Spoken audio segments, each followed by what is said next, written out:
Yeah.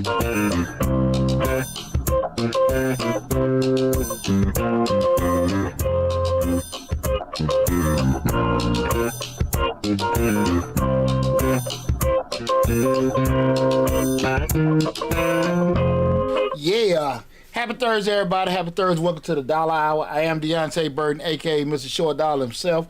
We got a great show planned for you guys tonight. Tonight we're talking about something that I talk about a lot. Me and Larry was just rapping about it. And I think a lot of people that when they want to go down that road of being entrepreneurship, being business, they kind of get caught into the latter. And that's and what we're talking about is, are you really making money or are you just looking busy? Right, okay. Again, are you really making money or are you just looking busy? And the thing of it is just a lot of times you can see a lot of businesses where there might be a restaurant, a bar, or they may be out there doing landscape or whatever, and they out there, you're like, man, they doing good, man. They put posting pictures on social media, and you see them, man, everything looking great. They getting started and stuff, and hell, 6 months, a year later, they done closed down. Right. You're like, what the hell happened? Right. You know, they was sitting out there just, you know, you see guys that post some work they did, you know, they started a little carpentry business, a new client under whatever, and shit just shut down. Right. And a lot of times, man, that's why I had a discussion with people when we start going down the road of entrepreneurship. That's why we had this show. Again, with the night show, we're talking about, are you really making money or you just looking busy? I try to give my advice from being an entrepreneur, shit, well over, you know, all close to 30 years, but just being in business for myself for 23 years, but just really, you know, things that I've done right, wrong, what I've seen and what I've learned. And a lot of times, what's going on with here with the live TikTok cutting up again today, man. TikTok cutting up again today. I'm gonna stop TikTok and start it back. But say what's up to your mom. Say what's hey, mama. up, mama? Happy birthday, mama. Happy birthday, mama. Happy birthday, mama.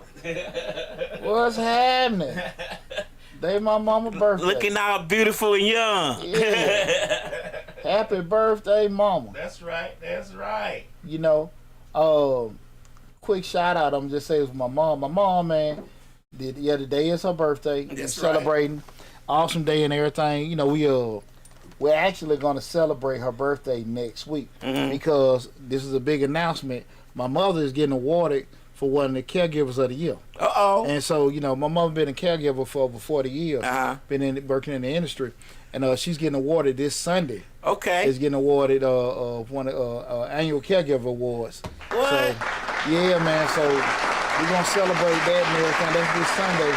And then me and my sister taking out next weekend. Okay. And everything. So big shout out to mama. Enjoy your birthday. Love you. Congratulations. Happy birthday. You deserve it all. Yeah. If you had to deal with him. Shit, I would have eased one. Shit. That other motherfucker, shit. Right. I would have eased one, Larry. I ain't gonna just put that on me. The shit, that other one. I'm gonna say congratulations, happy birthday, mama. Salute to great service. Yeah, appreciate that. Yeah, I'm super excited for her and everything, man. But yeah, day mom birthday. I just started live over on TikTok. Okay. And left all the stuff off. But yeah, man, when we start talking about this particular thing, because again, everybody want to go into business, but they don't know. They did another age restriction thing, so we just gonna roll what we got, boss. Right. A lot of times people want to go down the road of entrepreneurship, get their LLC, get a tax ID, post on social media, business, and you know, just take pictures and show different things. But shit, you making no money. Right. Because what we know is what? 1 + 1 = 2. Right. But what happens is a lot of times, you know, when we talk about business, and guys, well, I go over everything. When we start talking about business, people miss the basic premises of, you know, how business work. We talking about just making straight profit. But that's what we're going to talk about in tonight's show. Again, we're talking about, are you really making money? Or you just looking busy. Okay. Again, this is the Dollar Hour. I am Deontay Burton, aka Mr. Short Dollar himself. You know the Mr. Short Dollar YouTube channel. We talk about personal finance, business, entrepreneurship, and investing. Right now, we're streaming live on Facebook, YouTube, Instagram, LinkedIn, TikTok, and Twitter. The main hub is the Mr. Short Dollar YouTube channel, where we have over 900 videos on the YouTube channel. We recently just eclipsed 28,000 subscribers. Did we talk about that last week? Okay, cool. But we over it now. I think we're 28.1 now. Yeah. but yeah, man, we got over 900 videos on the YouTube channel covering those particular subject matters. We even have active grants playlist with over 150 grant opportunities for you guys to take advantage of. So, regardless of what platform you're looking at, you know you have to leave, come in the middle of it. Now I announce it again. Go to Mr. Short Dollar on YouTube and take advantage of all the great information there. While we're talking about tonight's subject, you can call in. The call-in number is 678-740-9894. Again, the call-in number is 678-740-9894. TikTok, I'm sorry, I didn't know. They don't let me post it on there and stuff when you try to put a number in. But again, that's 678-740-9894. So feel free to call in and chime in to the subject matter that we're talking about in regards to this show tonight. But again, are you really making money or are you looking busy? Mm-hmm. And that's one of the things about it, lad. Like, I just remember when I was early in the game, man, we talking like maybe 02, 03, on my first clients. Right. And this is, you know, like shit, I was new to a lot of stuff. I had been doing accounting a couple of years, but just doing my own thing. And I remember the guy came in, 02, 03. This guy had like 5 or 6 box truck contracts. FedEx and another one. But long story short, his business model was he was actually had these contracts with FedEx and what's the other one, Lab? Not UPS. Not when UPS, but DHL. Maybe DHL. Okay. He had contracts with them. He had box. These are early 2000s, and he had contracts with doing it. The issue coming up was his credit was shot. Okay. So what he was doing, he was renting the trucks from Budget. I remember this shit like it was yesterday. Okay. I remember this shit like it was yesterday, Lab. Just follow me with this. Okay. He was renting the trucks from Budget to do the routes. Okay. The issue was when he was renting the trucks from Budget charged a rental fee and a certain fee per mile. Per mile. At that time. Right. Man, this brother was making. He made gross over $300,000. Early 2000s. Okay, that's like $1 million almost back then. Loud, this joke was staying in the fishing lodge. No, he wasn't. He was sitting right there in my office in Riverdale, crying like hell. Really? Mm-hmm. Making over $300,000 and living in the early 2000s. Right, and living in the fishing lodge. Living in a damn fishing lodge. He was. As soon as it go in there, he burned it out. Credit so damn shot, he couldn't just get some finance, whatever. Because you got to think about it. Just say if he made $15,000, he was paying damn near like almost $10,000 in rental fees. And we ain't even winning the fuel. Right. You dig what I'm saying? Right. So he just, you know, and in his mind, I understand. He's just trying to stay afloat because he didn't want to ruin the relationship because it was hard at them times. You know, it's probably difficult now to get them contracts. Right. So he's just trying to keep the relationship going. But yeah, he's sitting there. You know, younger business. You know, and I'm a damn man. I ain't got no tissue in there. You fresh out the military, boy. No, I had been working in corporate for a minute, man. Oh, okay, yes, that's right. But I went too many years out of the military. But he's just snot everywhere. And Lab, I'm being real with you, dog. Shit. If I'm making $300,000 and I ain't got nothing to show for it, I probably been crying too. Right. I ain't making it no better. I'm damn near like asking a million questions. Cause I'm like, damn, my calculator wrong. And my calculator wasn't wrong, dog. So that's why, you know, again, that's why I'm so versed when I hear a lot of guys want to get in that transportation industry. You can't tell me, because I hear a lot of guys, you know, I remember especially when the pandemic started, we flatbed drivers. We hot shot and all that kind of stuff. Putting their checks on there. But I know what you bringing in then is was not looked at as the cost. Right? And that's why I was just sharing that to say that, like, 'cause I just remember that guy. This was like early 2000s. And I'm hearing this shit can't be possible. He was out there from an aesthetic standpoint, and you know what? I believe I was the first person that he was transparent because I was really the only person that probably could even put in a plan to fix it. And the only thing we could do was just really like, hey man, blow this damn thing up or whatever. Because he really wasn't gonna be. He didn't have that many options because his credit was shot. Right. So he couldn't get finance for nothing. He could just buy a used box truck. Wanted a couple of used box trucks. He didn't have no money. Oh, okay. You know, he didn't have no money, and his credit was shot. Okay. So he couldn't get, you know what I'm saying? Right. Every deal he won't get was going to be advantageous. Okay. And so, like, by renting them vehicles, he's renting the vehicles out, but those vehicles weren't meant for what he was using it for. Okay. Because like I said, they were charging a base rental, right. plus mileage. Right. And so it had crept up. Keep in mind, even after you done paid the rental fee, you got a profit. But you still got to pay for your fuel. Right. Then you got to pay for the, you know what I'm saying? Like, so the math wasn't mathing. And I just remember, man, just looking at that like, this shit ain't possible. Right. Because I'm young in business and everything like that. So I'm just looking like, man, you know, you hear people get stories out in regards to how they do certain things and stuff. But I was really getting education on, really, it's a lot of people out here in business making money, but they ain't got a damn thing to show for it. Right? That was really one of them things, man. And I really had a hard time just really, you know, processing that and everything. And so that's why, you know, one of the things we always ask those particular things, because we see those things on social media. People had all these different kind of businesses, but I know the man. Yeah, because, you know, you fast forward a couple years later, you know, I'm on Craigslist. So I say, okay, look, I'm gonna go and give me a barbershop or a salon. Right. So I'm looking. So I'm sitting there. I know, you know, I got my business mind. I want to get there because I'm just thinking, okay, I'm gonna build this pooch empire, right? And I think that was 05 or 07 when I bought that salon. It was 05.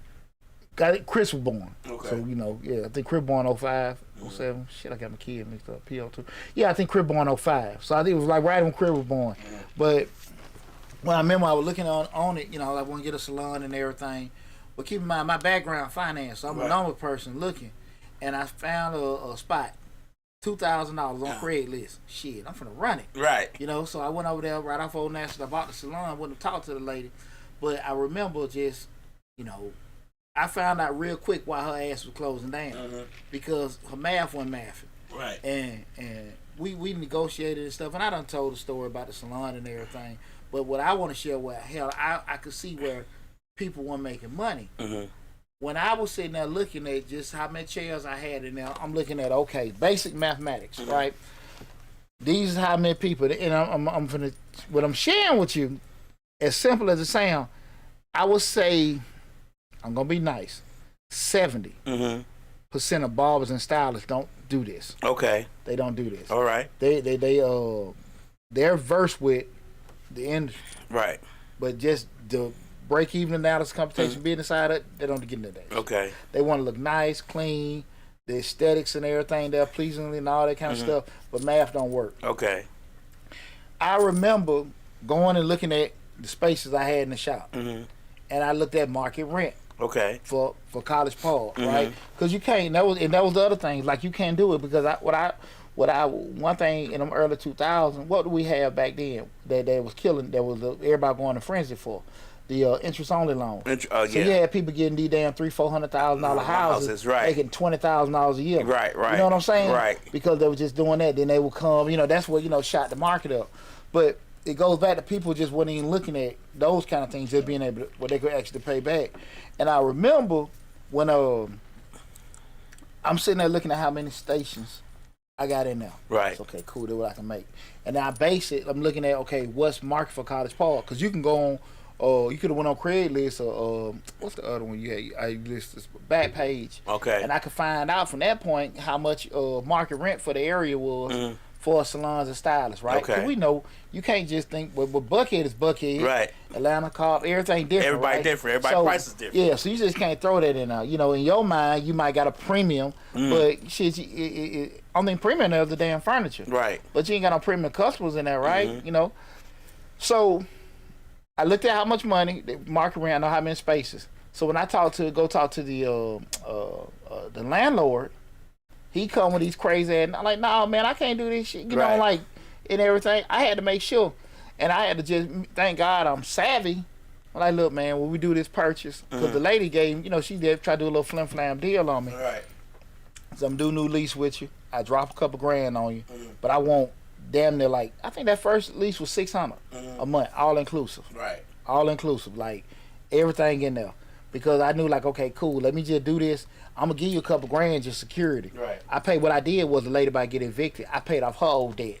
And it was like maybe a little bit over $2 grand. She didn't ever get that. I just let her walk away. You know what I'm saying? But I gave him that. Let me pay that off what she owe you. Right. Now you gonna give me a new 3-year lease. But these are the terms I want. Right. You know, old Jewish guy, Mr. Tesla, tied him up. But again, we laid it down because he was cool that I was savvy enough to do that. And with that said, Lab, that started off, you know, a 17-year run because I knew my stuff. I knew market area and I knew the math. Right. Of doing that. And you know, you said when I look at it, I was clearing out about $1,600 a month. I forgot exactly what the market was for that time, but just kind of you put in perspective. And this is why I tell people, like, you know, just want to get a barbershop or salon. Easy thing, right? And it's just free. This free game, guys. This shit I go over all the time. If you got a barbershop and it got, let's say 5 chairs. Okay. And let's say market rent. We're gonna do it for easy math, guys. Market rent is $100 a week. So you got 5 chairs. That's $500 a week. Right. That's $2,000 a month. You cannot get no lease for $1,700-$1,800. Okay. Right. Right. Because there's no profit in that. There's no profit. I mean, well, you got a little profit. There you go. And to be honest with you, you got 5 chairs. You really got to forecast off 3 because you know, yeah, exactly. Because I mean, that industry people come and go. They don't ever do that. They just get a damn lease. Yeah, that shit, man. Got 8 chairs, $2,000 a chair. Let me tell you something, Lab. There was I don't remember nobody being in business longer than me in that area. Oh, okay. Nobody. I opened my shit and I closed it on my terms. Everybody else closed, and they looked. When I say that everybody was so focused, you know, just having like they got nice this, nice that. I see that, you know, and they'll send like little trolls in. Hey, I'm just coming in and see what y'all got going on. And, you know, they come from another shop seeing what they got. You know, they got angels, water porn. They giving women free wine. Shit, I ain't finna do. But at the end of the day, Lad, the math with the math. Why you gonna put $10,000 into a shop? You know what the market is from over here. You know, I ain't knocking on national, but at the end of the day, hey, it's us. It's right. Yeah, they ain't paying that kind of money. It's still on national. The stylist, right? You know, the stylist or even the customers, right? So the math wasn't working, right? And so people will look at it and just say, well, everybody's going there, going to float. And I really didn't have a lot. I had steady traffic at the shop, right? Steady. But at the end of the day, my money was still the same. I'm making my money. Right. Now if I throw a damn vending machine in there, I'm making more money, right? But I say that the other places, because they look so nice, they got people coming in and out, in and out, in and out, in and out. Way busier than me. Right. But they weren't making the money I was making. Right. You get what I'm saying? Right. The math wasn't math. Right. They might have more people, but they just the overhead was too much. Think about it like this, Leo. At the end of the day, oh shit! It might be my sign not to be damn smoking today. I got one up here, but it ain't as fly as yours. It's who? I got one up here, but it ain't as fly as yours. Let me borrow it, brother. It ain't a stick lighter. It's just a regular old lighter. That's cool. It's cool. The big, you got the big. Yeah. That'll work. Yeah. That's all I need to see, my brother. Thank you, sir. You got the Misfits. DJ Lab. Right. The Misfits big. Hey. But check it out though, Lab. Think about it. When we just talking about basic mathematics, I'm sitting here I'm turning a profit. Everybody else is way more busy than me. They got all this stuff going on, but I'm the one still in the game making money. And he said, so you see it like, man, you still open, you do this, that, and that. But that little shop that I had stayed 17 years. Everybody else averaging 2.5, 3 years. I knew nothing about hair. Right. I knew nothing about hair. But you knew how to add. I know how to make that money. And you know what, Lab? You know how to add if you ain't do nothing else. And sometimes that's all it takes. Lad, that's most time what it takes. You sit there and just think about it when you say any business. I always, you know, and I done made plenty of videos on break-even analysis and all kind of just profit, cost-benefit analysis and stuff you got to do on the front end. When we get in, anytime you want to start business, you got to make sure the math working. People like, nah, I want to do that. It's going to be a good product and stuff like that. And I deal with restaurants. I do all kind of different businesses. Right. People look at what they do. They don't understand, like, look, it's a cost. Me and Will B, my baby boy, were talking today. When you go into business, the first thing you got to look at is the cost. Right. You got to look at the cost. For me to do anything, if I'm going to paint, clean, cut, blow, whatever, What is it gonna cost me? It's gonna cost me. Right. And then can I make enough money on top of that to cover my costs? Well, when you had the class in business, they always give you a test and say, okay, we gonna sell 8-track tape players. Y'all gotta from start to finish. Supply chain costs, everything. How much is gonna cost you to sell this to this radio with this 8-track tape player? You get what I'm saying? And they not talking about it's gonna. I'm selling it for $10. They like, okay, you selling it for $10. How much you selling it for wholesale? What's that suggested retail price? How much it costs from the distributor? How much? You know what I'm saying? Stuff like that.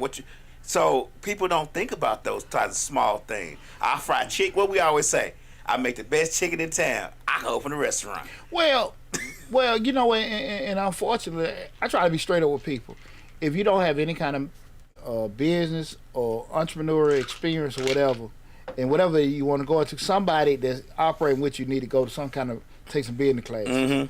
Kind of one-on-one management, one-on-one marketing, one-on-one at your regular little, community college JUCO. Because you can't avoid, like, just the basic core things of pretty much the basic, you get into somebody getting an extra bachelor's degree, you're going to be a little bit more specialized. Right. But the basic core, somebody need to be educated on that. You're going to pay it, if you went to school or got somebody that working, or you're going to pay it on the back end. You got to bring somebody like me in, or a damn lawyer, whatever, all that kind of stuff, because, a lot of stuff, depending on how things are from a business law standpoint, people may just miss that. You know what I'm saying? Right. So those are the kind of things I think people have to make sure that,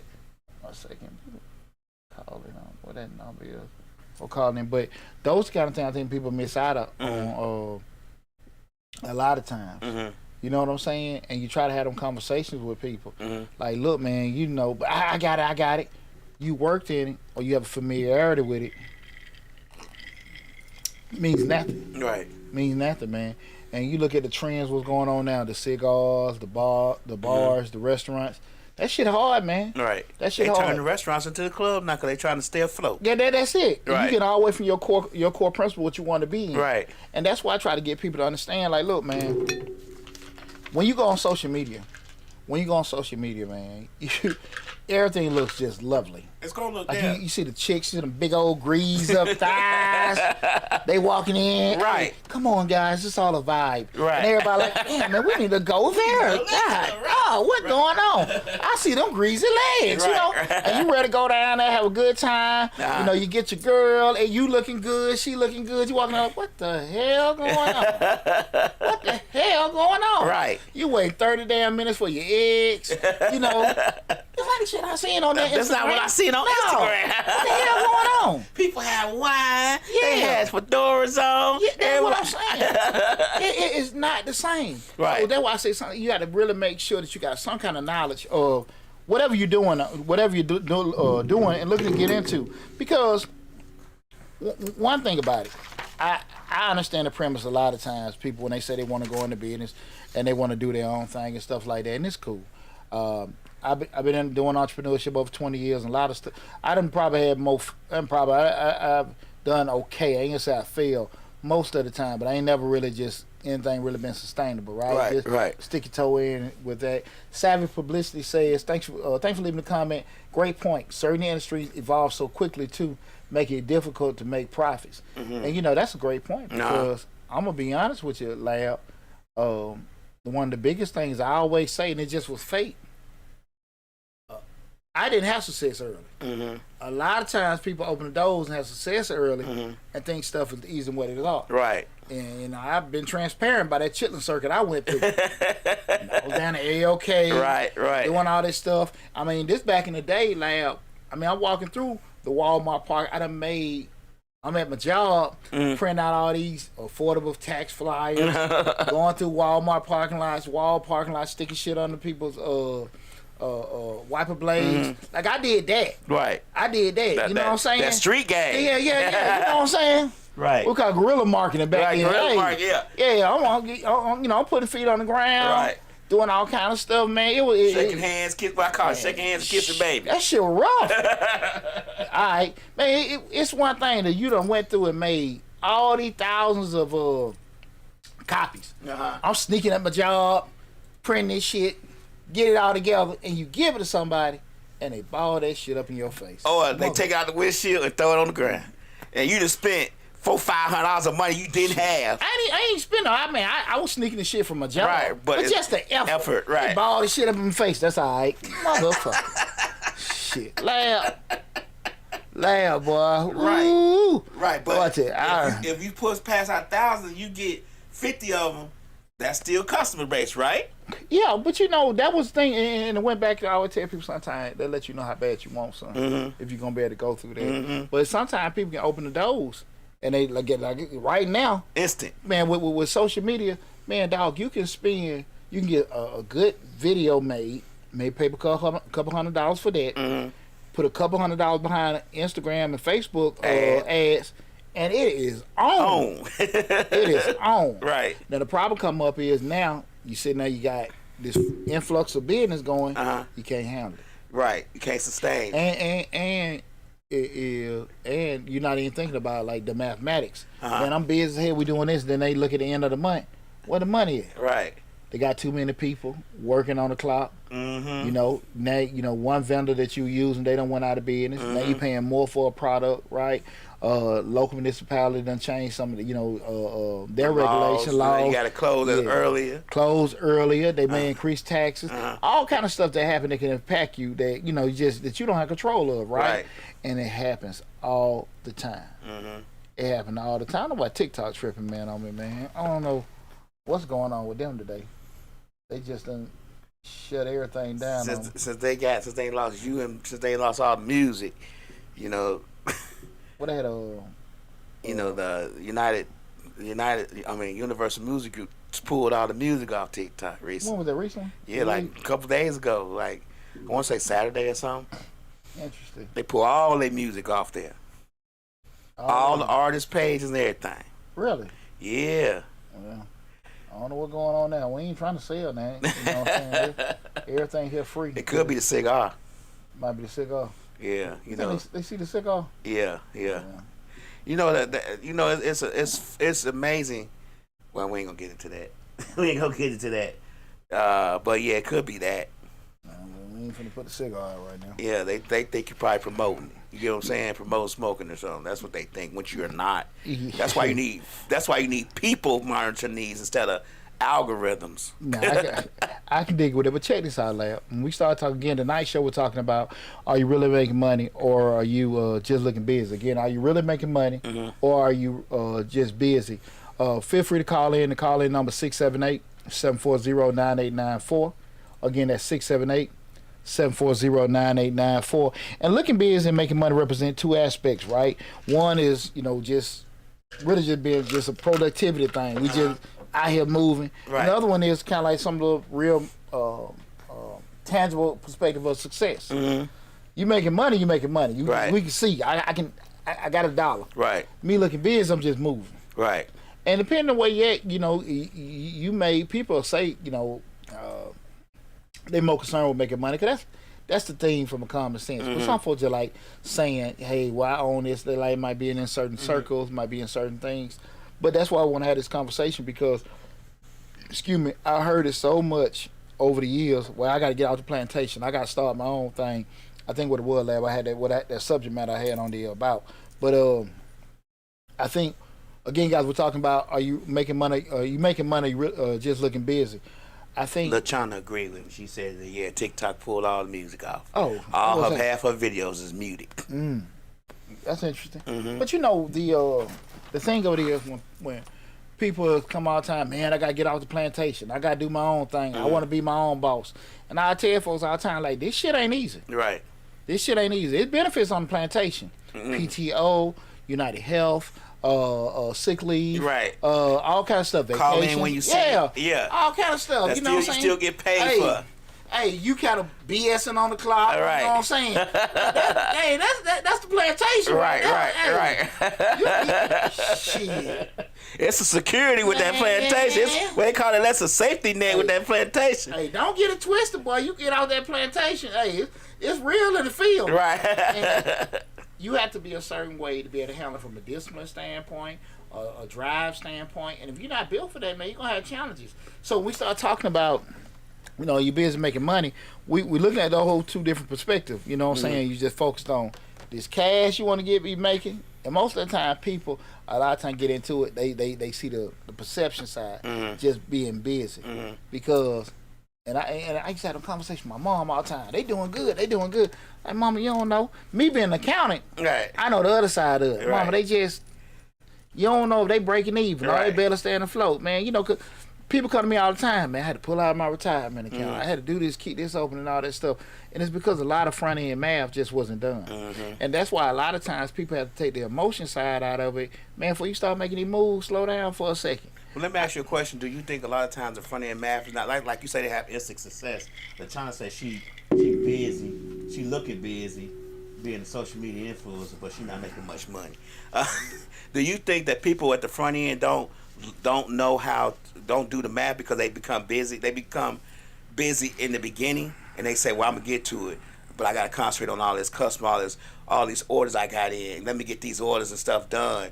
And then that gets put on the back burner because they don't do the cost benefit analysis. They don't do, you know, the ROOs or none of that stuff. They just start when they open. They just are instantly busy, and that stuff gets put on the back burner. So like they may be ordering stuff, not adding it up. They say, "Oh, I'm out of French fries. I just sold all my French fries. I wasn't expecting this crowd," so they just order a bunch. Yeah. Not adding it up or saying, "Okay, I sold 15 French fries." And I ran out, so I need to order 25. You get what I'm saying? Yeah, absolutely. But that's the whole point of it. You shouldn't be doing that shit, right? Because when you doing what you think is supposed to be done, as opposed to knowing. See, thinking and knowing, right? Two whole different ways of doing I guess it. the business got in the way, and they like, okay, I just need to order this just for the day. What is it gonna hurt you to sit here and just postpone and learn the business, as opposed to you think you got the business? Because they busy. We busy. But no, listen what I'm saying. Sometimes you just gotta hold up. See, Lab, it's just like you go, you know, sometimes you can afford to be ignorant. And sometimes you can't afford to be ignorant with, right? You know what I'm saying? You know, you got a good job offer. Right. Man, they paying me $20,000 more. But it's on the other side of town. You're not taking consideration. You finna lose 3 or 4 hours in your car. You're not taking consideration put more wear and tear on your body. Gas. On your car. You're not thinking about the gas increase. You're not thinking about the impact that it might have on your family because your ass ain't there. And then when you come home, you're tired of shit. But you get more money. Right. And a lot of times when people don't sit there and pause and kind of think things through, let me weigh the pros and the cons. And the same thing will happen in business. People will sit here and look at it. I got my business. I got this, that, and that. They're not looking at, hey man, how much they gonna cost? How much this gonna, you know, what is it gonna take and everything? Am I gonna have to pull from rob Peter to pay Paul, stay afloat? People just don't want to, you know, go through that. And you know, you come to a person like me, and you'll sit there, and you get told certain things. Now a person can sit down and say, well, like, no, well, you know, you hating. I got it. And unfortunately, that's usually the downfall of a lot of people. When you think about it, dog, let's look at any Fortune 500 company. Right. Coke, Pepsi, General Electric, right? Well, they all got a massive research and development departments, right? Where they actually spend millions of dollars. Right. They R&D. They spend millions of dollars to look at different opportunities they can have to make more money, right? They looking at it, and they'll sit there. Before Coke came out with Coke Zero, trust me, there were probably years of testing and marketing and all kind of stuff. See what customers looking for. Before they rolled that out.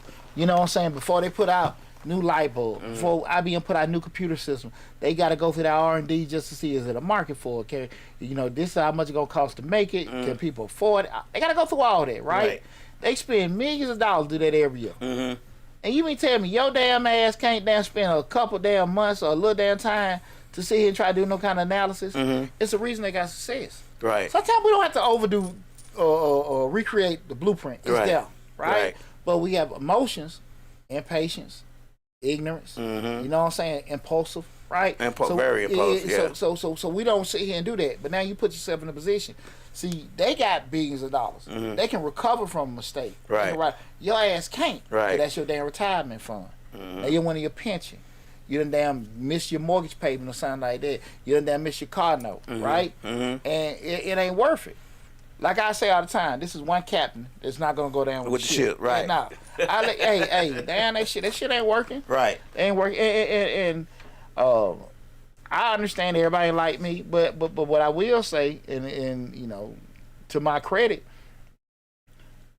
I think I've been able to survive long enough because I actually looked at people that was in the position I wanted to be in. Mm. You know, I'm looking at them. You know what I'm saying? Mm. I got it.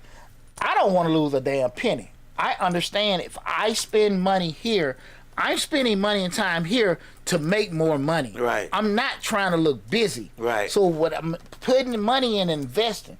When you hear them terms, investment, you putting something in to get something back. Right. Yeah, not putting something in to lose. Right. I ain't shit. No, I'm not doing that. I work too hard for my money to just set it on damn fire to be like, just see, you know, hey, this cigar shit real. Like when I'm lounging. Right. When I'm working, I'm working. Like this time of year, hey, your ball on 10. Latana say sometimes people pretend to look busy because they don't want to feel like a failure in the eyes of society. Well, I mean, at the end of the day, it can be a million reasons. People want to show up. People don't want to come as a failure. People want to do this, that, and that. But at the end of the day, sometimes you just prolong the obvious. Mm-hmm. Because I think we've all seen, I'm not tripping on nobody, but we've all seen the posts where people, they on cruises, they having a good time and everything. It's great to show what your family doing in a while. And they see, you know, they got a GoFundMe page. Mm-hmm. Right. The math don't math on that. Yeah. I'm going to give you one good example of something I've seen personally, me and Slick. It was I think I told you the story before. It was these guys, they had to be 20, 25 years old. They had a chicken place up on, I forget the name of that street. It's a street where, like, going towards Northside Drive, but I forget the name of it. Mm-hmm. Anyway, they had a chicken place over there. And the chicken place started booming. I mean, the line was amazing, Poochie. Like, the line was amazing. And not to judge a book by its cover, but the way I'm looking at these guys, they didn't know cost-benefit analysis, none of that stuff. They just opened, started frying chicken, and it took off. You get what I'm saying? Like, because the chicken was good. Like, it was some good chicken. It wasn't the recipe was good. Whatever they had, it took off. And I mean, it took off. Mm-hmm. You would wait 30, 40 minutes, sometime an hour and a half for the chicken to come out, for you to get the chicken. Mm-hmm. We went there a couple of times, then went back like 4, 5 months later, and it was gone. Closed up shop. Like, literally closed up, like, gone. Like, we was like, what happened? And while we thinking about it, they didn't do no analysis. They didn't do anything. They were looking busy, and they probably were making a little money. Mm-hmm. But you had 10 people inside working in this little trailer. So you got 10 people working in the trailer. Mm-hmm. You frying chicken, and all of a sudden, and you busy. You got people buying the food. They buying the food, but 5 months later, you shut down. Hey, check this out. I want everybody to think about what Lab said. And I'm finna paint this picture, right? We got a restaurant. Mm-hmm. We got a restaurant. Line around the corner. Mm-hmm. They all in the hood. You know, everybody got their favorite spot in the hood. Mm-hmm. Man, we got to wait 30, 40 minutes for this food, this, that, and that. And you waiting for it. And everybody looking, and you waiting for it, right? Think about it like this, Lab. If I'm open 4 or 5 hours a day, and I got people waiting like that, and at some point I got to cut off, we close, we can't do no more, right? Think about the logic with that, Lab. I'm only gonna be able to service so many people. Mm-hmm. If I can only do, because you know we just saying the demand is so great, but I'm only be able to service 20 people in 1 hour. Right. Let's say 20 people in 1 hour. And my price. Mm-hmm. I can't do nothing but these because we got the line wrapped around here. How efficient am I? I'm totally limited how much money I can make. Mm-hmm. Now let's look at it. A McDonald's, an efficient McDonald's. Mm-hmm. We all want to say white McDonald's. Let's go Chick-fil-A. Hey, Chick-fil-A. Right. Now you see this pipeline going through, churning. And you know, my background is supply chain. So I'm sitting there like, look, that's just your example. Mm-hmm. Look how much money you, in your mind, I'm making money because I got this line wrapped around the corner. Right. In essence, you damn losing potential earners. Why? But you can't even service. You should be able to have. There's something in your system that's clogging. That's clogging. You're right. Right. There's a backflow. Exactly. Because you're limited. And so what we learned is now you got people saying, well, look, I'm gonna wait, but at the wild shit, I'm gonna leave. And then this was another kicker that Slick just told me. While you waiting, they run out of chicken. They run out of chicken, but so it's a concept we call like what is it? Repent, where you're like, man, I don't even want to see it, and renege. Like they see the line, they gone. Man, I ain't waving that shit. I ain't get 8 o'clock and do it, cause you Chick-fil-A line long, you gonna still get in the line, cause you gonna wait. Maybe it's just gonna process and get through. Process through. But you see your mom and pop place, man, damn all that. Right. You know what I'm saying? Right. Because they can't service it. But just think about it, Lab. Are they making money? Think about what I'm saying. Cause they only open so many hours, right? Are they really making money, or are they losing money? Because the line, you think about it, like you just said, they gonna run out, right? Right. They can't officially handle that. They can't officially handle the flow of customers that they have, because they didn't. For one, they didn't do no analysis on how many customers they get a day. Well, you think about it, more than likely they kind of pegged in because they got maybe one thing, got enough stoves, enough fryers, and all this other kind of stuff. But they brought this whole behemoth of marketing and advertising to kind of get them there. And you gotta think about it. Like I said, man, you can only, on a good day, they can only do so much. Right? Even my tax business, right? At the end of the day, I had to go through that whole thing. Like, look, man, we were so swamped in some spots. Shit, man, I can't handle that. I lost people. Right. Because, like, damn, well, I go to H&R Block and I do this, that, and that. Why I'm gonna sit here and wait all that time? Poochie, y'all can't take care of us, right? You get what I'm saying? Just think about what I'm saying, lad. You got so many businesses like that, and they line wrapped around the corner. They're losing money. You may look at like, man, these folk going crazy. They going crazy. At some point, they gotta stop. They can't service everybody there, right? And they only can do so many. But it's something in that system. You gotta make it more efficient. Right. You can't have people in your mind, man. These people wait hours for the food. They'll do that, but they're not gonna be able to get everybody. And then if you wait an hour and the next people come, they gotta wait an hour and a half. The next people come, they gotta wait 2 hours. And you open the door for other options. Right. And that's what I'm trying to get at. With people have to understand. Like when we start looking at that, are you making busy? Are you making money just looking busy? That's why sometimes you got to look at it like, what are you looking for? Some people want to be appearance focused. They want to have the club going. Hey, we got everybody there popping. You know what I'm saying? You see that with a lot of like bars, cigars and stuff like that. You used to look at a place like a cigar spot, right? People say, man, they're jumping and everything. I mean, like, be honest with you, like, and I've seen, open clothes. Hey, think about it, Lab. A cat might come and get a stick and sit in there for hours. Yeah. Or one stick. Right. And no drink. Maybe one drink. If they offer drinks. Right. One stick. Right. Maybe 2. Most of them say minimum 2 stick purchase, all that kind of shit. What you gonna put them out? Right. Yeah, you gonna do put them out? They didn't got their 2 sticks. But now they may just get 1. You tell them to get 2, but you can't put them out. Right. They end up coming, so everybody that's sitting down, they vibing and talking, but ain't nobody spending. And they taking space. Right? But you see it on social media.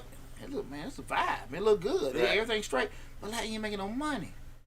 You ain't making no money. And it's like that with bars and restaurants and all that kind of stuff like that. People got to be honest with themselves about really what are we doing? What are we trying to do? And like I said, you got to figure out to yourself what you want to be doing. Because I can, one thing about it, when I was talking about even with my tax business, right? People come to me all the time, woo, I want to think, woo, you high. And I ain't high, I don't want to deter nobody. Right. I'm good. Right. I'm good. Right. But I say that to say, I'm not doing shit for no $100 damn.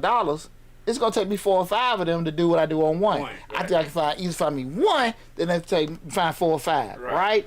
So I say all that to say I don't need to be the busy guy. Right. I don't need to be flooding doing all that damn work. Right. You know what I'm saying? Right, exactly. We're not trying to do that, but everybody don't think like me. LaTrona says sometimes you must focus on one step at a time and not the entire staircase. And also, she says LaTrona says, I noticed a lot of new restaurants, food's good and service is great. Everything's top tier, premium cups, thick, soft napkins, paper straws, etc. Then months later, everything changed. They downgrade the styrofoam cups, 1-ply napkins, only giving out 2 ketchups, etc. Why people do that over? Why people do that? Overspend off the top we're doing the most. We're doing the math. Well, without doing the math. Well, let me overspend overspend at the beginning without doing the math. Well, that's a perspective. They might not have overspent at first. The market might have been do that, you know. Right. But it, like, you know, everything's a business like that is economy driven, right? Like my business is more seasonal driven, right? You know what I'm saying? Tax time come, that when people come to me, right? You have some places that are like season driven, like Christmas places, Thanksgiving, you know what I'm saying? Right. Resorts, summer driven, you know, you know that. Restaurant is kind of like market driven, right? I mean economy driven. People got money they'll spend, economy slow, whatever. So they may have proper planning in the market then, right? But then, you know, just say a plant closed or this, that, and certain things happen. Place got bought out, whatever. It ain't that no more. Now, for at that point when they started, it may have been there. So it can be several things that happen with doing it. I just think a lot of times it's still that whole planning aspect with doing it. But that's why you want to make sure you're savvy enough to be able to do that. I'm gonna give you a good example of not looking busy but making tons of money. Hobby Lobby. I did not know that guy who owns Hobby Lobby is a billionaire, and I'm not talking 1 billion. I'm talking 20 billion. Is it cheap enough? Cheap? It's not cheap, but I never have seen anybody in there but me. You get what I'm saying? Like, I've never seen anybody in there. If I've gone in there a couple of times, there may be 2 other people in there. But they don't look busy, but they got 900 stores. They probably make $17 billion a year. And you know what I'm saying? Like, you know, and I'm talking like, I've been there a few times because I used to do model cars and stuff. That's what kind of stuff they sell. Okay. Model cars, all that kind of stuff. So remote control cars, all that. Hobby Lobby. You get what I'm saying? But I've never been in there where it's been like Walmart busy. I've been there where it's been like 3-4 people in there, and 2 of them probably not buying nothing. Well, see, that's the thing about it. That's put it in perspective, right? If you want to have, you know, a weekend you busy, and you got, because I see this with a lot of bars. Go there during the weekend, nobody there. You want a weekend where you got, let's say 500 people came in from Friday to Sunday. Right? What's better? You want that, or do you want around about 50 to 75 people 7 days a week? I take 50 to 75 people 7 days a week. You know, but that's what I'm saying, just consistent. Right, consistently. Coming in, this, that, and that.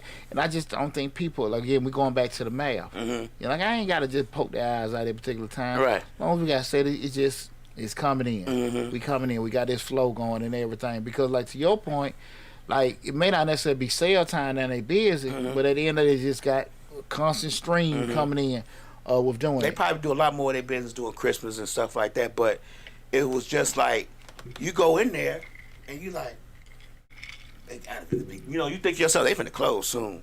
You know what I'm saying? Because ain't but one person in here. Be there forever. Right, it's 2 of us in here and one of us ain't buying something. Well, that's kind of sometimes you look at when you look at when we start talking about margins. When we talk about margin, the basic formula for profit is revenue minus expense equal profit, right?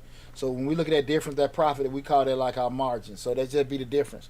And we start looking at the margins at the end of the day. You gotta be realistic. Of once those costs are paid, you know, based off your price or even with the volume, right? What can you survive with? Because what I was saying earlier, when you're an entrepreneur, first thing you look at is your costs. And so when you look at your costs, and that being the rent, utilities, insurance, payroll, things like that, can I sell enough of these to cover costs? Then the next thing is, can I sell enough of these after I cover costs to bring home some money home for me? Right. And that was the kind of things I don't think people look at. And that's why a lot of times, like, nah, man, you look how busy you got to be. Right. Look what you got to do just to break even. And it happens all the time, Lab. You know, I say sometimes when we start talking about from a perspective standpoint, when we looking busy, a lot of times they're looking at just movement, activity. We got these shows going on. We got people coming here, people coming there, and everything.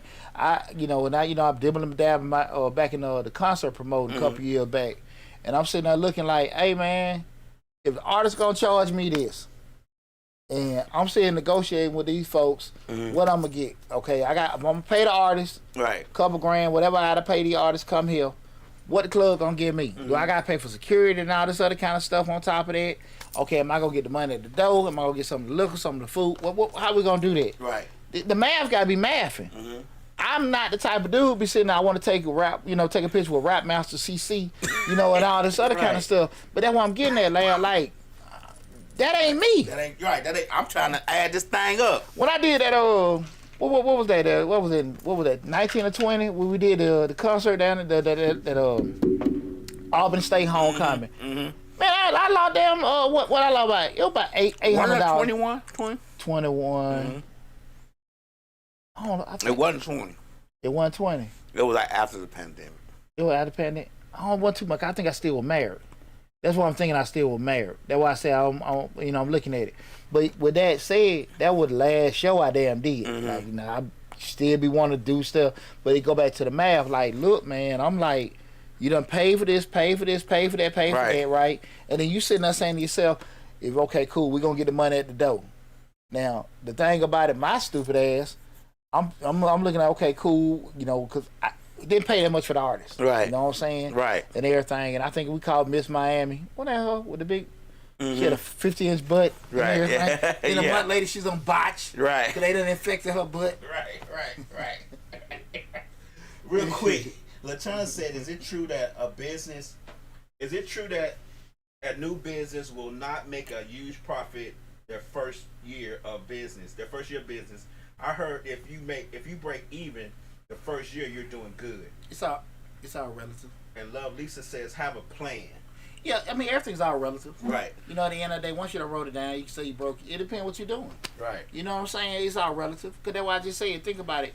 Depending on what business you is, you got to be sitting there thinking. Some of it is economy driven. Some of it is seasonal driven. Like, or it could be, just say if you got, a brother called me yesterday.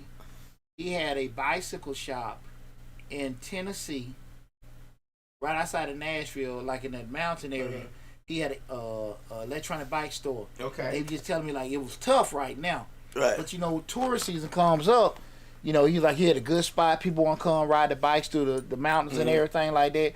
That's seasonal driven. Right. He understands that. Right. His issue was he needed help how to cover himself for the months that was down. The down exactly. period. Right. He didn't do a lot of planning with that. Right. So I'm like, hey man, listen, we gotta get you a book an appointment. Right. Hey, like I tell them for free. Talk to you about hey, we got 900 videos for free. Now, Mr. Fix It. Right. Hey, you gotta pay for that now. But just to that point, it was just then we ask about she'd be cool breaking even and stuff like it just depends. Right. It just depends.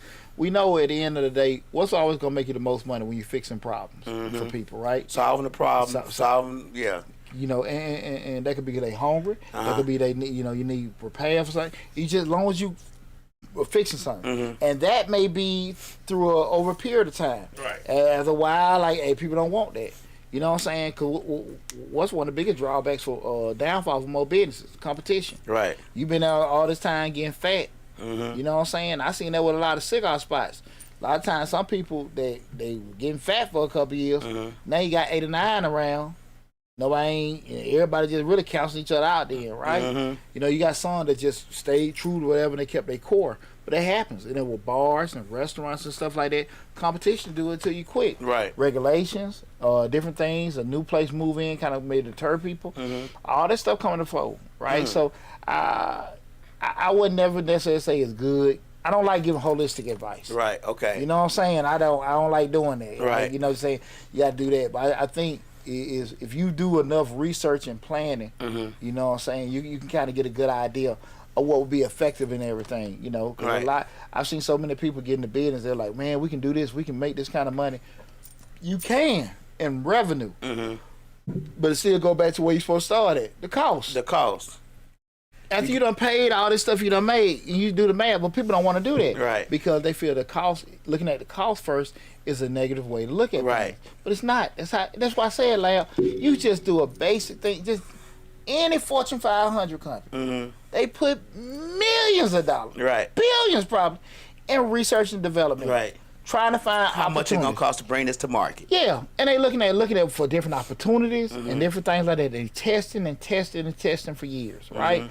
Think about all the years we done went from regular Coke, the new Coke, to, Coke Zero, right. sugar-free Coke, caffeine Coke, Vanilla Coke, all vanilla that. Coke, Yeah. cherry Coke. You know what I'm saying? And some things stay, some things get rid of. Right. McDonald's do it all the time. We got Right. the boneless rib, the rib patty, McRib. I mean, all kind of shit. You know what I'm saying? And, Right. But they do research and development, focus groups, and all this other kind of stuff. They want to find out, cool, do people even like it? Mm-hmm. Okay, what's the price point? Can we sell enough of these? All this kind of stuff go into it. Right. So you mean tell me your little bit of shit you want? You can't do that. You can't sit down and do that. Right. But that's the thing about it. People, depending on where your mindset is when you start, Mm-hmm. you know, you might have say shade. I don't want to say shade tree, but kind of like your thought process ain't looking like, okay, I'm trying to have this. Right. I think, and people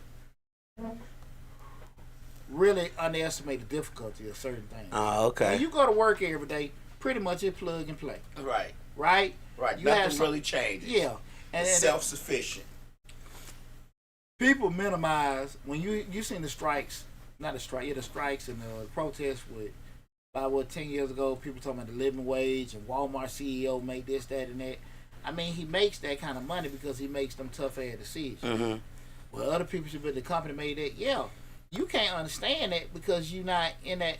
I mean, for somebody to pay you $20 million to run a damn company, Right. can you imagine what the hell you got going on between your ears? How long? Yeah. How much your phone don't ring off all day? Yeah, and really the shit you know. As you putting your Yeah. food to your mouth, you hear over the news how your company about to shut down. Think about it like this. You be stressed out with dealing with your wife and 3 kids. Right. What if you got to deal with thousands of people? Right. Stuff you can't control, lawsuits, Right. all other man. The whole general You public. gotta, man, come on now. Right. That's like juggling 12 balls at a time. In addition to your family life, if you got one. And you can't be on, and you gotta watch what you say on the news. You can't be like, well, I just want to kill all of them. You can't say stuff like, you know what I'm saying? You got to be business at all times. At all times, and also be somewhat gifted. Right. Because like I said, Lab, just think about it. It's one thing to be able to handle the stress of your house. Mm-hmm. Man, you got thousands of people, thousands of stores, regulation, laws, all the relationships. Taxes, everything. Man, and on top of that, this company got to be making money. Mm-hmm. Man, that shit, you supposed to get 20, 30 million. Easy. You supposed to. Right. And I just don't think people underestimate the difficulty of being successful. You know what I'm saying? And that's why I really want to challenge people. When we start talking about making money, you got something tangible. You got something tangible. Not you to sit here, mate, you did good this month. You run out there and go buy some stuff. And then, like you say, 4-5 months later, what China brought up, now we done went from glass to plastic Right. and every damn thing. Right. You know, went from plates to styrofoam and all this kind of stuff because some decisions were made when it was hot. Right. And now we got to kind of go back and retool some stuff because we had some negligence Right. in regards to how we were operating and everything. And that's why when people understand, like, that when we start looking at we being busy, we're more focused on this productivity. We got Right. folk coming in there, hey, boy, we had them all. They was in there all night long and stuff like that. But then you look at it like, hey, man, I thought you said we're packed in here. Right. Look, shit, bro, we made about the same when it about 10 people in here. Right. They were there. Right. You But know they what I'm wasn't saying? buying nothing. I done seen people go in a cigar spot and don't buy them cigar. They don't smoke. Oh, they But just they- in there for the ambiance. The vibe. Right. The vibe. Right. The hell, just buy something. Shit, buy a damn a lighter. You dig what I'm saying? You're right. LaChana gonna have to start calling in. This is long. Last question. I have a friend that buys small businesses, build them up, then sell them. She has had several different businesses: dog grooming, elderly nursing home, hair salon, etc. I have never seen this done before. She confused me because she will not stick to one thing. Seems like she's got too many irons in the fire. What's your perspective on this? Whatever you can handle. I can't never get into. I'm one of those people that people like you doing too much and all this other kind of stuff. But I will say this. That's called a corporate raider, to be honest with you. Huh? That's called a corporate raider. What a corporate raider does is they come in, say you own a corporation that makes $5 billion a year. Okay. The last 5 years, you've been in the red $2 billion. I'm coming in now. I'm going to buy a part of your company. I'm going to build your company up. I'm going to buy the rest of your company from you. And once I get the company to a certain amount of profit, I'm going to sell it. That's my perspective. I'm only there to get the company to profitability in order to sell it. Mm-hmm. I'm not there to be the CEO of the company. I'm not there to make the company better so I can live my wildest dreams. I'm only coming in there to make the company profitable. Once I get it to a profitability, a certain market cap analysis, or a certain market cap value, I'm going to sell it. Yeah. I may have only put $2 billion into it. But once I get it up to a certain amount where I can make, let's just say, $5 billion off it, I'm going to sell it and move to the next company that's failing. Well, and that's all they do. Well, that's the Berkshire Hathaway model. Right. You know, we're doing it. But you think about it with that. Let's scale that down. Mm-hmm. Let's scale that down. Hey man, you know, I'm gonna, you know, they got a barber shop, they got a beauty salon, they got a little juke joint. I want to take over this, that, and that, and everything. I get it. I still go back to just say if you were somewhat a bad savvy business person, you may have, you know, a couple $100,000. We scale it down from there. I just think really come down to what can you juggle. Mm-hmm. When I had a 30-something-year-old brain at my peak, we had 5-6 businesses. Right. I can handle the landscaping, the cleaning company. Mm-hmm. Had the tag business, had a salon. I know some shit I'm missing, but like the studio, my mind can handle that. Right. I can't handle that now. Right. I'm not interested in making money like that now. Mm-hmm. But I always say it just depends on what a person can handle. Right. With doing it. I'm not. You know me, Lab. I'm not a big proponent of that's you doing too much this, that, and that, because everybody ain't built like that. Right. Sometimes folks look, I can't do that. You know, I can't do this. Let me stop. Let me do one. Some people like that. You know what I'm saying? Right. I'm not like that. I can juggle 5-6 balls at a time and be cool, right? I'm cool, but everybody ain't like that, and it's not a right or wrong. And sometimes from the outside looking in, you can't understand because their brain may work a certain way. But I will say this too: we get approached by people all the time. Well, I'm gonna do this, and then I'm gonna do this, and I'm gonna make an umbrella. Look, man, you can't handle the little shit you got now. You can't handle this shit you got now. Right. So I don't know what the hell you talking about. Make this umbrella. Atlanta get you messed up out here. Atlanta get you messed up out here. You got a lot of things that ain't making no damn money. Right. That and look you really good. And you really just got a job that's keeping you afloat. Right. Hey man, just stop for a second. Right. Get this good. Some people can handle and make profits and do that stuff. Right. Like some people, it's a gift. But like everybody ain't meant for everybody. Sometimes because they got a secure job and they run into some money. Now I want to do this kind of stuff. But they don't understand that, man. Because one of the biggest things, I'm gonna be totally honest with you, Lab, if you don't have like solid teams in place, you're gonna do so much. Like me, like this podcasting thing. If I had enough money, and I'm going to eventually have enough, we're gonna have enough, Misfits Media Group. I'm gonna start buying out all these other podcasting companies. Buying off their assets, buying their name, closing them up in Atlanta. I'm just letting y'all know what's coming. And put them all under. See, people don't understand how corporate works, how companies work. Like LaTonna was just saying, how you buy all these companies and sell them off.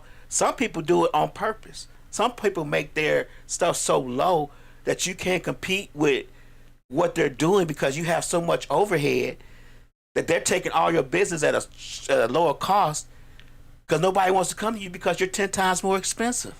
That what happened to me with the janitorial business. Right. Like you sitting there looking, I can't compete.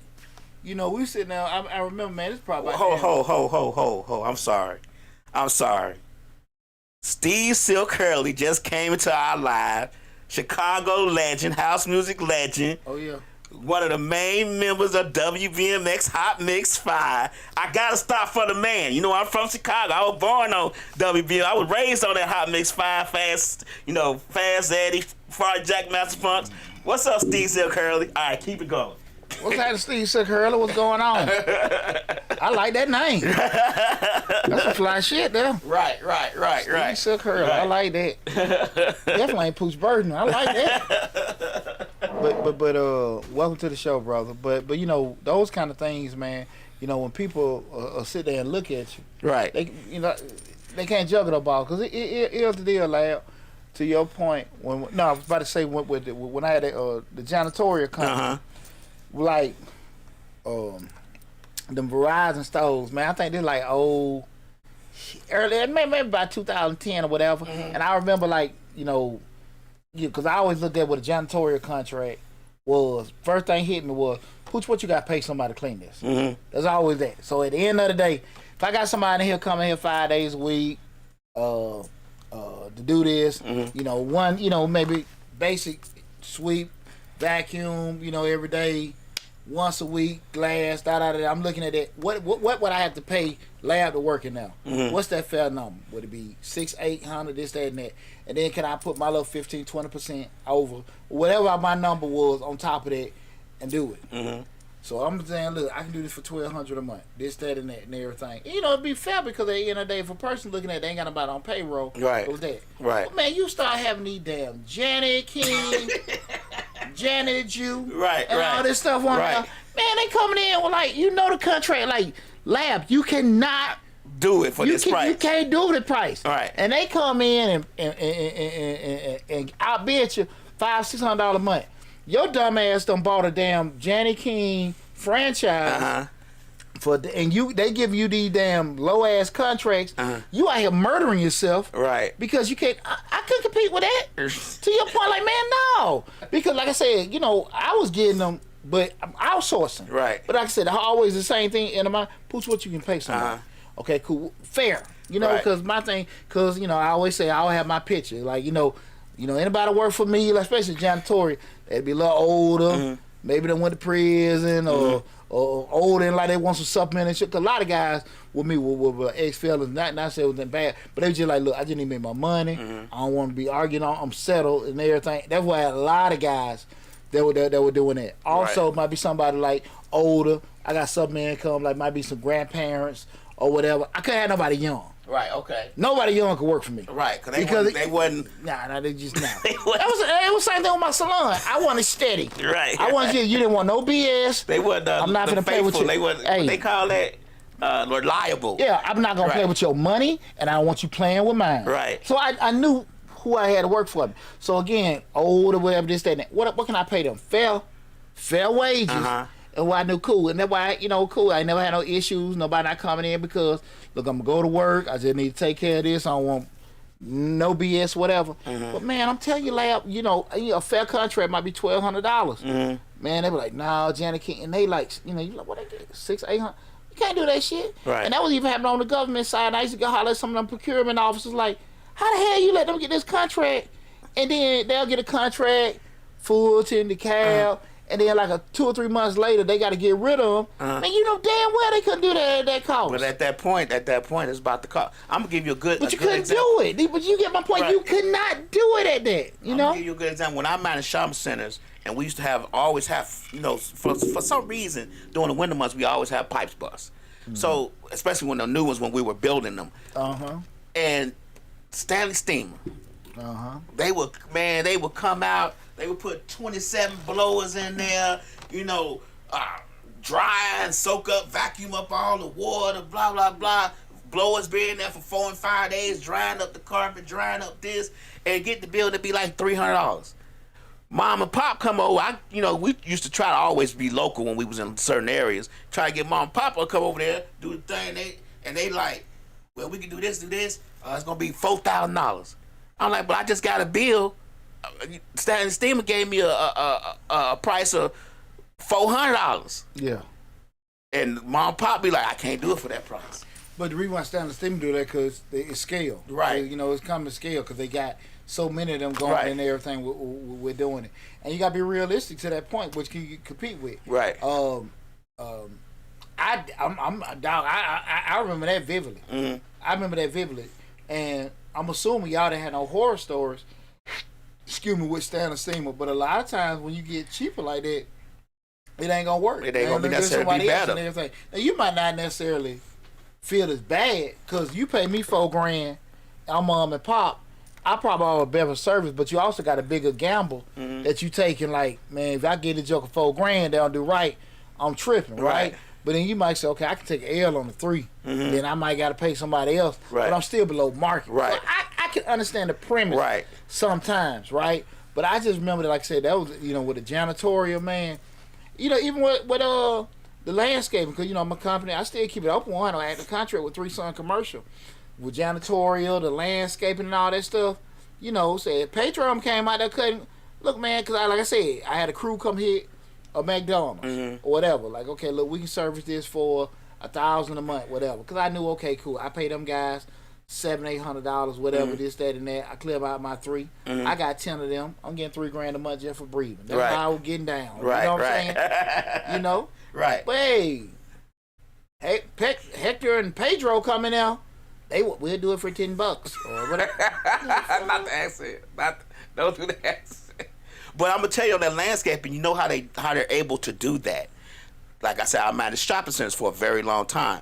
They're able to do that because they don't necessarily get their money, they don't necessarily get their money from cutting your grass. Now, if you have it's always better to have a person who just cutting grass in the neighborhoods to do it than to have a company do it, because companies like your Post Landscapings and your what's that other one that's real big in Atlanta, I forget the name of it, and I used to use them. They don't make their money from cutting your grass. They'll cut your grass for $5. They make their money from when they got to come put that mulch out there. They make their money from when they got to pine straw your property 3-4 times a year. They make their money from when you say, oh, you know what, I want flowers. They gonna make their money from flowers, pruning trees, all that stuff. That's how they make their money. I get that part. Like your tree fall over, they gotta come cut the tree down. They might cut your grass for $10, but they gonna charge you $42,000 to cut that tree down. Well, I get that part of it, that aspect of it, but shit, lab. I'm just saying, you know, just those might be seasonal things to get done. You know, say install, because they are even. Gibbs, thank you, Slick. Gibbs Landscape. Gibbs, okay. And I used to use them on all my property. And I watch how they did. They like, I come cut the grass, and the grass bill be $200, and they cut 22 shopping centers. But see, lad, think about it. I didn't have to compete with them. Right. I'm just saying, say we got like a small shopping center or whatever. Even that point, lab, at the end of the day, like they may do that. We still was doing that, but at the end, lad, I still. I'm knowing what I'm making. My little margin, I'll keep it in. Bro, you could Hector and all them coming out, man. What can you do? Yeah, true. Hey, you couldn't do nothing. True. You couldn't do nothing, man. And they all family working together. Man, come on now. So they know the end game. Dog, I'm telling you. I remember, you know, when I had that cleaning company, I went from, man, I had a $30,000 a month pay with $28,000. Fluctuate between 25 and 28, and like I said, that line of credit went out. Shit, man, that was probably the first time I was scared as shit. Right. And I see my account do this and this and this. It just started falling. Oh my God! I'm thinking I'm a young mogul. But that goes back to our whole premise of the show. You know, these people have all these contracts, I got 8 contracts with the government. But they may not be making any money off those contracts, because I know that for a fact that the government gonna get the lowest bid, period, because they are required to do so by Congress.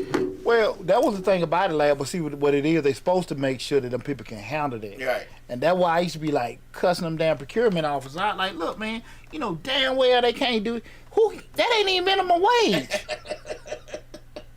But a lot of times, the procurement officers are not necessarily looking at that part. Their bottom line and what they're paid to do is to make sure they're getting the cheapest price. And what generally happens is, especially with stuff like that, is if you hire, let's say me and you bid for the thing, I got the lowest price. Yours is $8,000 more than mine a month. If they take the $8,000 more a month because they know you're gonna get better service and it's gonna be great service, and don't give me who let $8,000 less, I can go complain and say, hey, you know, they took this cut and paying $8,000 more, and then that's a problem. That creates more of a problem. Now they can give me a chance and let me mess it up. You get what I'm saying? Give it to me for $8,000 less. Let me do it for a little while. till I mess it up and they gotta cancel it. Then I'm gonna come hire you. It's the reason why a lot of them go to prison. Right. It's the reason. They ask to get them kickbacks and all that other bullshit. Now I can come hire you because I done already proved that the $8,000 less guy can't handle the volume. Yeah, I went through that a lot, man. Oh man, I ain't gonna lie to you. I went through that a lot. So with the night discussion, man, I hope you guys got a lot of insight what we were talking about in regards to are you really making money just staying busy? Because I wish some people would have called, but those kind of things will happen a lot because a lot of times people get tied up in their appearance. They like telling stories. We did this, we did that. But then you be a couple years down the road, man, you got shit to show for it. And again, whatever you like, that's cool. Right. But I just want to shed that light on it because far too often people come to me all the time. We're doing this, we're doing that. But what are you keeping? Right? And it doesn't make sense. And then sometimes, you want to be able to, especially go next level with your business and do certain things. And like I made a video the other day, like, don't be so caught up and want to write every damn thing off the ass want to get a damn mortgage or something. And you made a certain amount of money, but you're reporting something totally different. And I think that happens far too often. People don't sit there and focus on the profit. Yeah. Remember, guys, what I always say, guys, remember, if anything, look at the cost first. What is it going to cost you to make this money? Right. And can you put a price on top of it and sell enough of those to cover costs? And then phase two. People don't even, you just said it in a way people don't even fathom. What is going to cost me to make money? You get what I'm saying? Like, think about that, what you just said, which is great information. I agree with you 100%. But nobody sits back. I'm going to say nobody. I probably ain't. I ain't did it. Sit back and said, what is going to cost me to make this money? I get calls all the day, all the time. Hey, Poop, man, let's do that. Poop, let's do that. Poop, let's do that. And I just sometimes think, bro, they're going to cost me too much damn money. Lab, let me tell you something, Lab. I'm telling you, man, and just where I'm at now, I'm on a lot of different boards.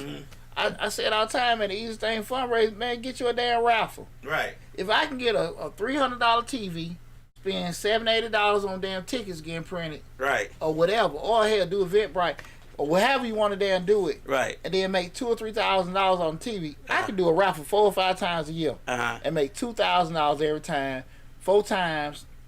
That I'm at $8,000. Right. Instead of me sitting here trying to host this damn event, right, pay for rent, security, all this other bullshit, right, AV, music, band, and all that stuff, and bring $8,000 home. Right. So it took me, I done sat here and spent $32,000, had $40,000 in sale, and made $8,000, and everybody happy. Well, I could have did a raffle 4 times out the year and made the same. Come on now. Come on, Lamb. But when I get to talking like that, right, no. I liked it when we had that meeting use time. I was like, I like that adding up. LaChana say it takes money to make money. I agree, but now the way you said it, LaChana, that's how we say it. But they sure don't say what it's gonna cost me to make this money. Let's think about it. We usually take money to make money, but at the end of the day, you spending money out and you making money. Right, right. But are you making a profit? Right. I don't need to make money. I need to make some profit. You see what I'm saying, Larry? Right. I don't need to break even. If I spend $10 to make goddamn $10, what the hell I'm doing? Right. Right. What the hell I'm doing? Then you sitting in my damn office. Well, Deontay, I don't know what happened. Shit, you didn't call me. You didn't call me first. That's a goddamn problem. Come on now. You don't want to pay. I'm telling you, man. People don't want to pay them damn lawyers. They don't want to pay them accountants. They don't want to pay none of these damn folks on the front end. Walsh Red said they want to use your money. They lose nothing in the end. What's that? They want to use your money, but lose nothing. Talk about that shit about your boy. Right. Hey man, we're gonna have this show. I put up $3,000 of my money to have a damn show, and never got one damn idea what I'm gonna make back. What the? You know what I'm saying? Think about that, Lamb. I tell you, I get approached all the time. What's up, cuz? My cousin Robert coming in. Return on investments. You're exactly right, Walsh Red. No return on investments. No. Well, it's not in the return on investment. You ain't even thinking about what you're going to give me. I give you $5,000, $3,000 to do your show. I'm supposed to get most of the money, right? Right. No. You want to get $3,000 back. I'm going to get $3,000 back. Now, I know you don't want everybody and their mama for $3,000. I'm supposed to get 70% of this money back. Right. Right? Or the profit. Right. Huh? It's my money. See, you talking crazy. Yeah. Right. Man, what's going on? What's up, Sonny DIY Space? I appreciate you tuning in. Thanks for tuning in. I'm gonna be honest with you. We talked about that before. Talking about how folk, they don't even know the art of like doing deals. Mm-hmm. Like, hey man, look, you got to make it right. Mm-hmm. Right? You know what I'm saying? If I come get some money from Lab, it got to be beneficial to Lab, not just beneficial to me. Right. Because again, if we do it and we make money, I put the money in your pocket, and I walked away. Hey man, we keep continuing to do this. You're gonna make the terms more beneficial to me. Right. Yeah, you understand what I'm saying? Right. People don't want that to happen. You know, a show that used to throw me off Lab all the time, man, was Power. And you know what I'm saying? Now listen, Poochie ain't never sold dope before, but I seen enough people sell dope. Right. Now, what used to always throw me off with dope, I never seen a dope person. Like, anybody sold dope. You know, in Power, they were like, hey man, you know, we're going 20%, 30%. Now I'm sitting there like, I ain't never seen no cat. I don't know, plenty of guys sold dope. Right. I ain't never heard one of them say, bring up percentages. Right. You know, just for the top. Right. And they might front and say, okay, I'll give you this, bring me back this, that, and that. Right. But it was just so keen on, like, people weren't looking at, like, hey, man, the benefit of certain things that have in relationships of the partner. And that's pretty much probably the barometer who's going to have success with that kind of stuff, to be savvy enough to understand that, right? But I'm just saying in regards to, when we was talking about doing business and stuff and not being busy. Because the time, you know, a lot of times when you hear about a new club open, it's nothing uncommon to hear about 10 different people on it. Right. Oh yeah, my cousin on it. Right. Oh, that dude on it. Right. Or then you hear tell me, yeah, my cousin, her baby daddy on. I just talked to other dudes. They all partners. Everybody are partners. There's about 10 damn people to put Right. their money in to own this damn club. And you sitting there like, how the hell anybody? And really, I don't think it is people to put money in so they can walk in like they own it and get drinks at the bar. Ain't nobody making no damn money. Right. Right? You know what I'm saying? Somebody that's probably the brains done got over on everybody and stuff like that. But that's the thing about it, man. Do you really, what we talk about tonight, do you want to make money? Or you just want a little business? You know what I'm saying? I remember I shared that story about the guy that had the valet company. Right. That was a tech student. Right. And he was just like, man, he said, every one of these places, they paying me. What are you saying? That they were giving him like $1,000 a month. He paid one guy, I think, $500 to manage everybody, and then he paid for insurance a little bit on top. But anyway, it was $5,000 that they were getting for the valet each month that the country clubs were getting. Right. Like 5 country clubs. Right. He paid one dude $1,000 a month. I'm looking at, remember right, to manage everybody, and then he paid like a little liability insurance in this case. But everybody else made tips. But a lot of people clearing out about $3,500 a month. On 5 different places. Right. Come on, dog. $3,500 each. Yeah. Right. I mean, you get what I'm saying? He was dealing with young college students. They were just making the money off tips. Right. They're working in the country club. My God. And I'm sitting here trying to do all this damn math. It's something that simple. But you know, we sitting there worrying about, you know, putting out this, getting all this exposure. You don't need to do that. Right. You don't have to get that. There's some things in your face that you can just make money. You know what I mean? You know, I'm sitting here now, the business at the point now, I'm 20-some years, I don't need 5, 6 tax officers. Right. I got a little one spot on Riverdale, come in, this, that. Because we at the point, I'm doing grandkids. Well, back in the day, man, we got this, that, and that. Folks stealing, folks lying, folks leaving, taking all my damn clients and taking shit with them, all kind of stuff. You know what I'm saying?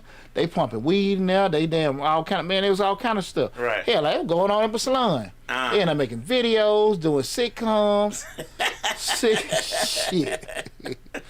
You walk in your shop, it smell like weed. Right. They doing that, selling weed. Video, they were doing that in the salon, the studio. Push. Hey man, like hey, pay the cost to be the boss. That's right. All that kind of stuff, man. But I can't say everything been fun. And I will say to anybody, if you got anything, any endeavor in business wise that you want to go in, go try it. Go try it. Don't avoid it. Don't be scared or whatever. Give it a shot, but be smart about it, right? And that's why I want to have that discussion tonight. Don't be so focused on being, you know what I'm saying, the life of the party.